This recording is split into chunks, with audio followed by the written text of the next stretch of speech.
Hey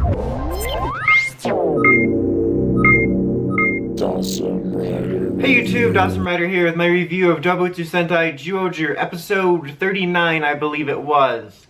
So, this was a pretty much par for the course filler episode. Sort of one of those cast members, specifically one of the girl cast members, dates someone or something, but the twist was, it was Date from Birth. If he was playing a one-note filler stupid character. I kind of wish I could have just watched an episode of O's instead, but it was Date from Birth, from Birth. Did I say from Birth? From O's. Date from O's. He was Kamen Rider Birth, the first one. So yeah, he was in this, and he was courting Sela, but the one that was courting her was a copy that Kubar created from the hand of Bunglaze that he stole. And that was pretty much the gist of it. There was also a cooking monster that put people in balls. It's not even a joke. Like, this was like classic Sentai, like not in the good sense. I mean, not saying it was terrible, but it's one of those like, oh, Sentai, roll your eyes things for me. But it wasn't like the worst thing ever. It's just par for the course stuff, like I said. At least I'm glad, I guess, that it wasn't just like solely whatever episode. I mean, it was like 95% like that, but I mean, at least part of it did have to do with the quote-unquote main plot with Kubar testing out the hand powers that he got from Bunglei and seeing like, oh, I can make copies, but I can't make copies of copies and stuff like that from people's memories.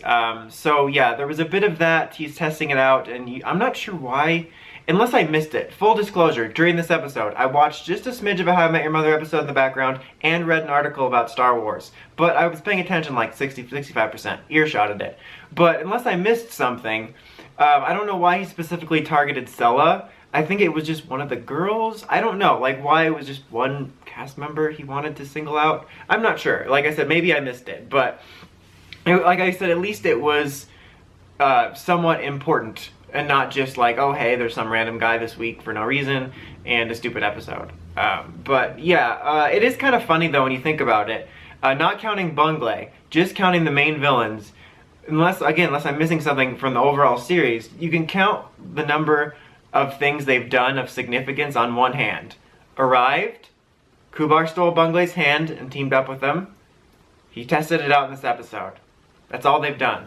And technically it's all just 2 out of the 3 are just Kubar. The other guys are just sitting around going, Ginisi, Ginisi, and he's like, wine. That's the villains. So it's kind of crappy, honestly.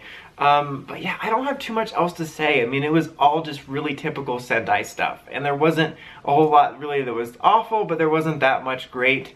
On a positive note, Misao didn't have a freak out this episode, unless, again, I missed it. Next week looks to be one of those classic, there's a kid in the episode probably being annoying, so I'm stoked. Not really, though. But we're entering the last like stretch here. We're at 39. Sentai series usually run anywhere from 48 to 50, 51 maybe episodes, depending. I can't remember what the last few counts were, but bottom line is we're within, give or take, 10-ish episodes, probably less from the end game. So I'm hoping within the next 4 or 5 weeks we get into a groove where we don't have hardly any filler. Just because I'm kind of tired of it and I wish things would happen. So yeah, but that's pretty much it. Pretty short review, pretty much par for the course stuff. Overall, I'd probably give the episode a 6. But anyway, that's about it. Until next time, make sure you have the crazy podcast at writersrangerambles.com, and of course, don't forget to like, comment, subscribe. Until next time, Dawson Rider signing out.